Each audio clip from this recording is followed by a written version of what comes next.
On the world of Thessara, the Thessarian people had built a civilization around aesthetic perfection as both cultural ideal and biological imperative. Their society spent millennia cultivating traits they prized: iridescent skin shifting colors with emotion, symmetrical features following mathematical precision, voices naturally harmonizing in musical ways. Social hierarchies were determined partly by aesthetic ratings, with the most symmetrical individuals holding leadership positions. Among this society of the beautiful existed Lysa, and she was, by Thessarian standards, flawed. Her skin's iridescence was uneven, one side brighter than the other in ways Thessarian eyes found jarring. Her features, while symmetrical by most species standards, didn't match the mathematical ratios her people prized. Her voice, instead of carrying natural harmonic resonance, was softer, flatter, lacking the musical quality marking social grace. In a culture where beauty was everything, Lysa had learned she was nothing.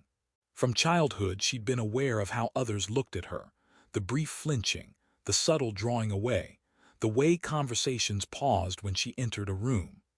As an adult, Lysa worked as an archivist in the planetary repository, a job allowing her to work largely alone, minimizing her impact on others who had to endure her presence. She was 28 and had never experienced romantic interest, friendship beyond surface politeness, or the basic sense of being valued for herself. Into this world came Dr. James Morrison, a human xenobiologist assigned to Thessara as part of cultural exchange. He was enthusiastic, curious about Thessarian biology, genetics, and their remarkable aesthetic uniformity. His research required access to biological archives, which meant working with archivists. The one assigned as his primary liaison was Lysa, chosen partly for her access, partly because her supervisors recognized she'd be least distracted by an exotic alien researcher. Lysa approached the assignment with usual anxiety, preparing for the human's inevitable reaction when he saw her clearly, for the subtle discomfort she'd learned to expect. When James arrived, Lysa kept her eyes down, her voice quiet. James's response wasn't what she expected. "Hi, you must be Lysa. Thanks so much for helping with this project."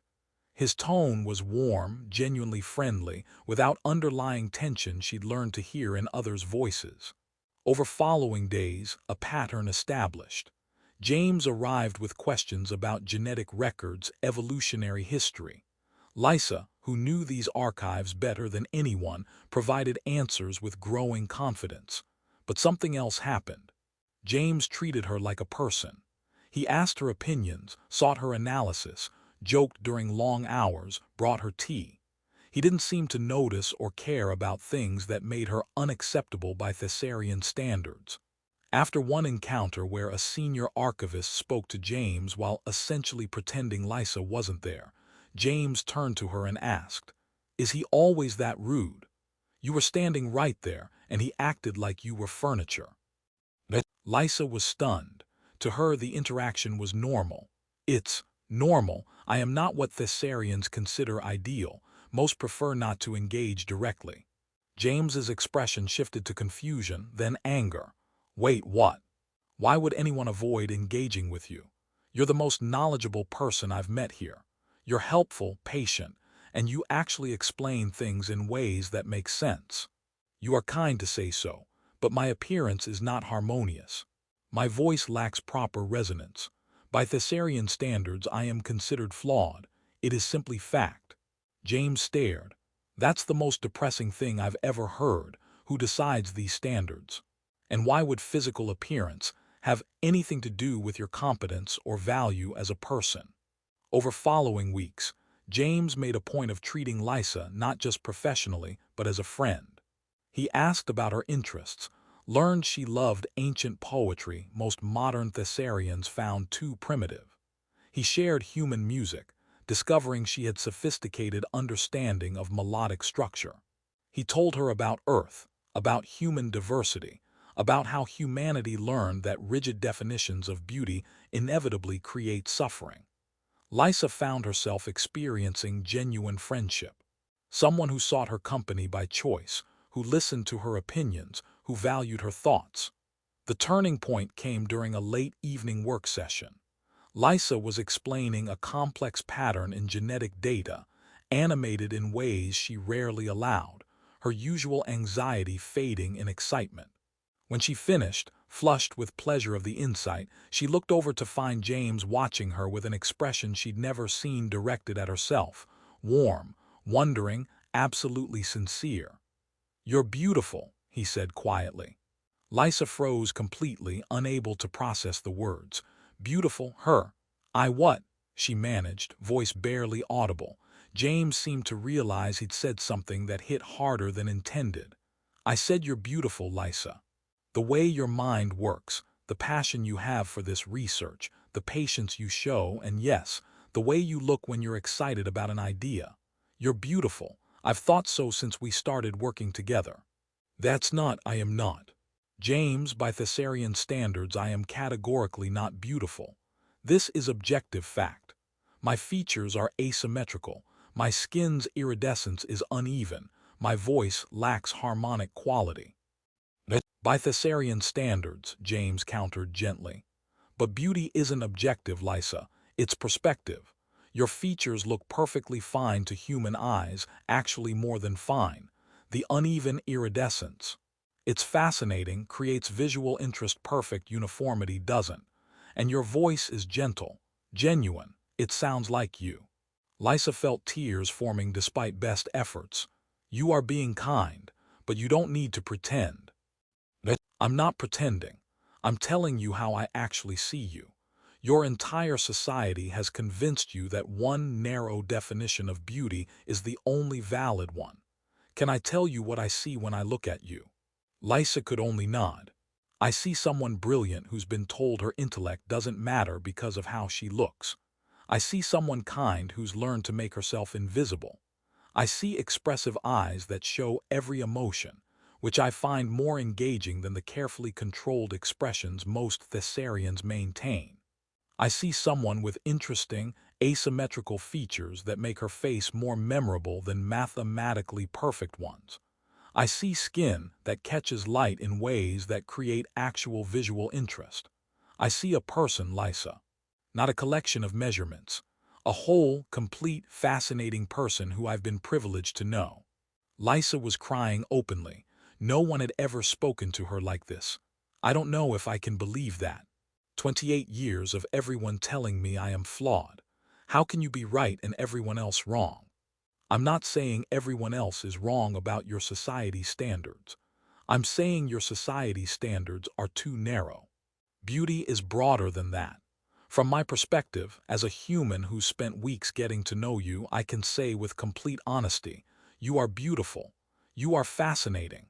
You are valuable beyond any aesthetic measurement. And I wish you could see yourself the way I see you." The conversation marked a turning point. Over following weeks, James continued treating her with warmth and respect, but now Lysa was aware of something she'd been unconsciously ignoring. He was attracted to her, not despite her appearance but including it. James's presence attracted academic attention. Other xenobiologists arrived, and their reactions mirrored James's. They treated her professionally, seemed confused by Thessarian attitudes, didn't exhibit instinctive discomfort. One visiting researcher, Dr. Sarah Chen, said, "I've been reviewing Thessarian aesthetic standards. They're incredibly narrow. The mathematical ratios they prize, based on specific evolutionary path that has nothing to do with inherent beauty. Calling it objective beauty is scientifically nonsense. Your society has decided normal variation is unacceptable, which is honestly disturbing from a scientific standpoint." The story reached its climax during a public lecture James gave about his research. He covered Thessarian biology, then took an unexpected turn. "What I've found most interesting isn't the uniformity you've achieved. It's the cost. By selecting for specific aesthetic traits, you've reduced genetic diversity. But more than biological cost, there's social cost that troubles me. You've created a hierarchy that causes genuine suffering to individuals who are perfectly normal by any objective standard. You've taught people like Lysa to believe they're deficient when they're not, and you've done it while calling it objective beauty, when beauty is never objective. It's always cultural, contextual, subjective. The lecture caused significant controversy, but it sparked debate across Thessara. For Lysa, the public nature of James's defense was overwhelming. He didn't just tell her privately she had worth, he declared it publicly, challenging her entire society's judgment. Some Thessarians began looking at Lysa differently, not with discomfort but with curiosity, even guilt. Others doubled down, but the most significant change was in Lysa herself. She began speaking more freely, allowing herself to be visible. She accepted invitation to present at academic conference. She developed friendships with others who'd felt marginalized. And she allowed herself to acknowledge what she felt for James, genuine affection. One evening in the archives, Lysa asked the question haunting her. When you return to human space, what happens? Do we maintain contact? Do we pretend this didn't happen?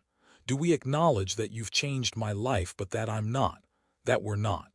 She couldn't finish the sentence. James set down his data pad and gave her his full attention. What do you want to happen, Lysa? Not what you think is realistic or what you think you deserve. What do you actually want? Lysa took a breath, reaching for courage she was building but didn't quite trust yet.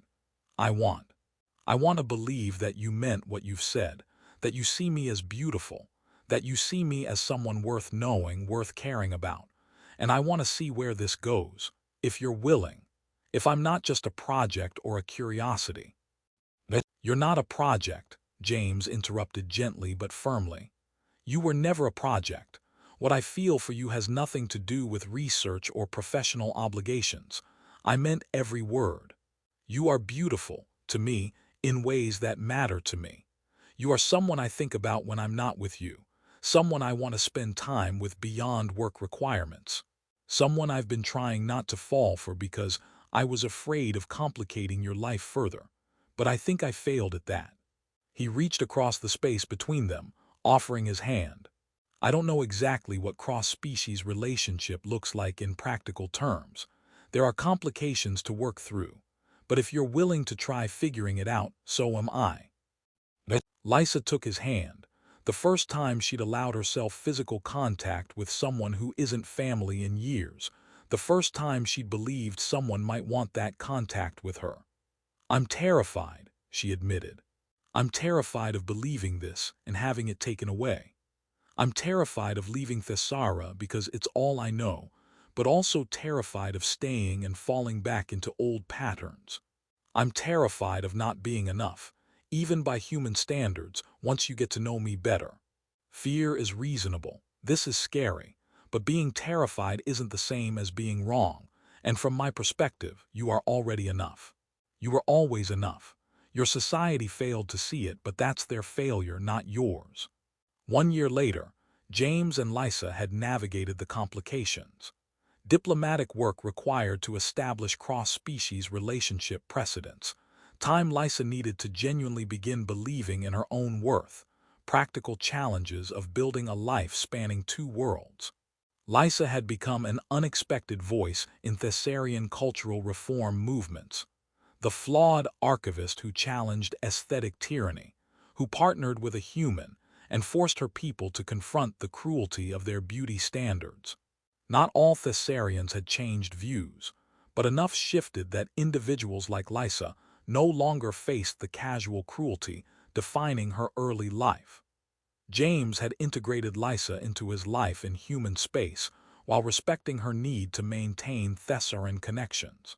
They'd built something neither expected but both treasured, partnership based on mutual respect, intellectual connection, and the profound impact of being truly seen. In a joint interview about cross-species relationships, Lysa was asked, "What changed for you? What was the moment you began to believe you might be more than you were told?" Lysa smiled, an expression she'd learned to allow herself. "A human looked at me and said I was beautiful. It was the first time anyone had said that. He didn't say it despite my appearance or to make me feel better. He said it because he meant it, because he saw me through different standards than the ones I'd internalized. That single word, beautiful, from someone who had no cultural obligation to lie to me, who gained nothing from being kind except my friendship. That word cracked open everything I believed about myself. She looked at James. One human word became the force that let me question an entire civilization's view of worth. Not because his opinion was objectively more valid, but because it showed me that worth isn't objective at all. It's perspective. And I get to choose whose perspective I believe, including my own. The interviewer turned to James. And what did you learn from this experience? James smiled. I learned that calling someone beautiful might be the most powerful thing you can do, not because beauty matters most, but because denying someone the possibility of being seen as beautiful is a profound cruelty. Lysa taught me that sometimes the most revolutionary act is simply seeing someone clearly and telling them the truth about what you see. She deserved to hear that truth. Everyone does. They left hand in hand, two beings from different worlds who found each other because one had the courage to see past cultural standards and speak simple truth, and the other had the courage to begin believing it. And across Thessara, individuals who'd internalized their own imperfections watched the interview and wondered, perhaps for the first time, what if beauty is broader than we've been taught? What if worth isn't measured by aesthetic standards at all? What if we're all beautiful in ways we've never been allowed to see? One human word, beautiful, spoken with sincerity to someone who'd never heard it before, became the catalyst reshaping an entire civilization's understanding of value. Because sometimes the most profound changes start with the simplest truths, spoken by someone who sees clearly what others have been taught to overlook.